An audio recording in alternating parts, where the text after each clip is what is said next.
नमस्कार मित्रांनो, स्वागत आहे माझ्या यूट्यूब चॅनलला. तर आज आम्ही आलो आहोत अलिबागला बीच कॅम्पिंग करत आहोत. बघू शकता बीच कॅम्पिंगचं नाव असं आहे की सी स्टार कॅम्पिंग. खूप मस्त असं कॅम्पिंग आम्ही म्हणजे सर्च केलं इंस्टावरती व आम्ही डायरेक्ट आलो आहोत.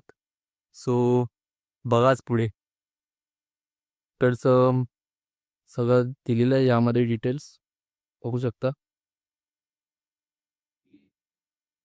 सो बीच टाईप कॅम्पिंग आहे बीच साईड मस्त आहे. तर त्याची मी तुम्हाला संध्याकाळचं दाखवत आहे. इव्हिनिंगचं अजून थोडं चेंज असेल. तर भेटूच थोड्या वेळात. तुम्हाला नाईट व्ह्यू दाखवतो मी कसा असेल तो.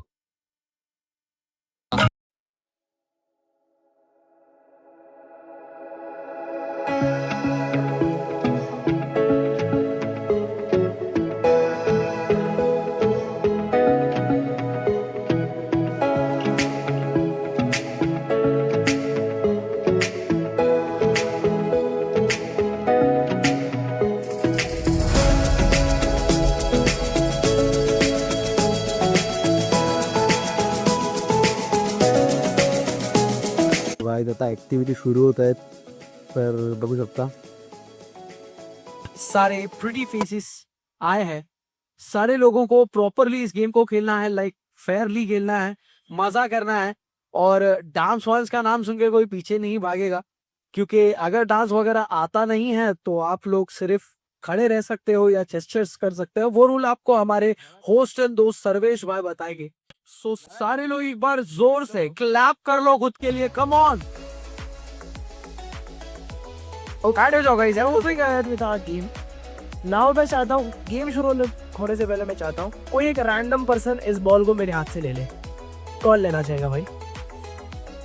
Guys expand the circle. जो नवे आ रहे हैं उन लोगों को ऐड होने दो गाइस. हाँ ब्रदर, थोड़ा पीछे पीछे हो जाओ. जितने नवे लोग आ रहे हैं उन लोगों को प्रॉपरली खड़े होने का स्पेस दो. Okay, now expand.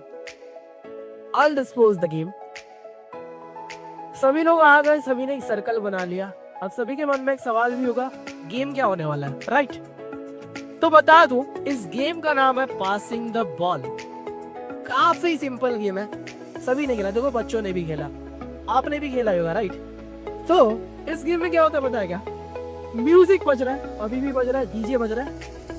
डीजे जब तक बज रहा है आपको इस बॉल को पूरे सर्कल में सर्कुलेट करते रहना है फ्रॉम द राइट साइड. मतलब बॉल को पास करते रहना है to the next person from the right side. ठीक है, जब तक डीजे बज रहा है.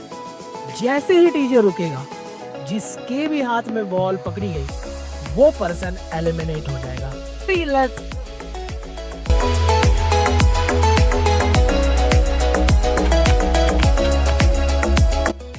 हा कॅम्पिंग स्पॉट होता मस्त आणि याचे चार्जेस पण मला एवढे काय वाटते नाही. पर पर्सन 1500 रुपये होते, बट त्यात फूड वगैरे सर्व इन्क्लूड होतं. बट खूप फन आलं, ॲक्टिव्हिटीज खूप होत्या. ही ॲक्टिव्हिटी झाली, मूवीज होती, लाईव्ह सिंगिंग होती. तर खूप भारी आहे. सो बघाच. आणि ही ॲक्टिव्हिटी एवढी मस्त होती ना की तुम्ही रँडम लोकांना न ओळखता पण डायरेक्ट ओळखू शकत होतात. सो यामध्ये एक मस्त एकदम एन्जॉय पण होतं आणि सडनली बोलतात ना मुलांसाठी जे अचानक कोणत्या तरी पोरीची ओळख होणे ही पण मोठी गोष्ट होती. सो मजा येत होती या ॲक्टिव्हिटीमध्ये.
तर इथे आम्ही सेपरेट आम्हाला पोपटी हवी होती ती देखील घेतली होती. तर त्याची आता रेसिपीज दाखवतो तुम्हाला कसे बनवतात ते.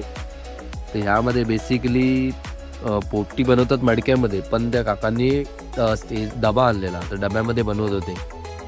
तर हा पहिला जातो बांगुडीचा पाला. ह्याच्या खूप लेअर असतात त्या टाकतात ते लोक. त्यानंतर याच्यामध्ये टोटल आम्ही 4 आयटम टाकलेले. सो ते आयटम दाखवतो तुम्हाला काय काय आहेत ते.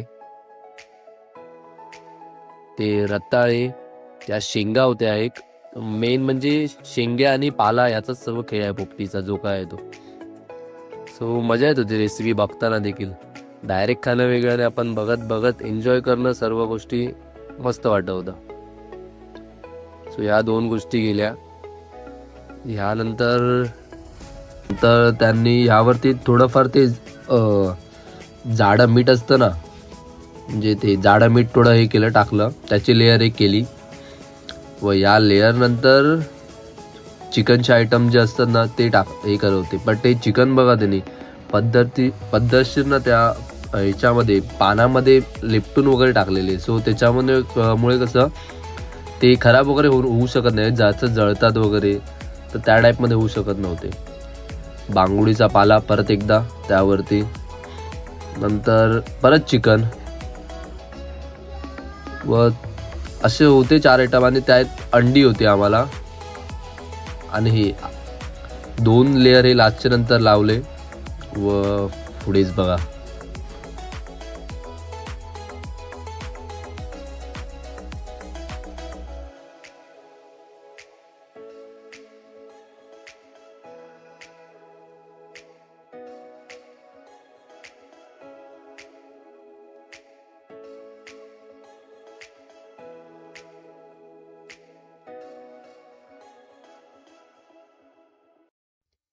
पोपटी बनवून झाली. व आता मी ती हे करायला ठेवत आहे. शेकोळी टाईप ठेवतात बघा पोपटी बनण्यासाठी. सो तसं करत आहे. गवत, नारळाच्या किशा 4 साईडने लावल्या, कारण का प्रॉपर पोपटी शिजली पाहिजे ना. सो त्यासाठी ते सर्व नीट करतात. नाही शिजली तर आतमधलं खायला मजाच येणार नाही. सो मस्त वाटत होतं सगळं बघताना. आणि त्यात 20 साईड आम्ही पोपटी बनवत होतो. सो त्यामुळे अजून मस्त वाटत होतं.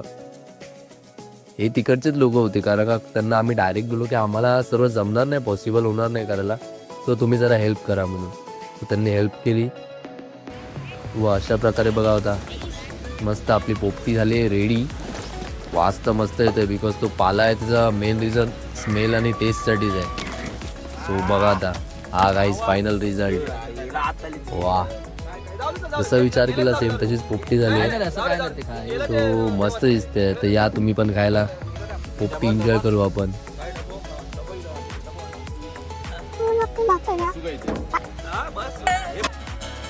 पोपटी झाल्यानंतर इकडे परत ॲक्टिव्हिटी होती लाईव्ह सिंगिंग, जी की खूप जरा मस्त वाटत होती. तर बघाच तुम्ही. लगता है ये क्यों मुझे सदियों से जानूं तुझे. ते थोडा विसरतो म्युझिक, बट मला हे चांगलं वाटलं की तो परत रीमॅच करून तिथेच कनेक्ट करतो. तो म्युझिक पुढे सोडत नाही. करना कभी तो ऐसा निभाए जिया धडक धडक. तर भेटू आपण अशाच नेक्स्ट ब्लॉगमध्ये. सो सबस्क्राईब नाही केले सबस्क्राईब करा मला. थँक्यू.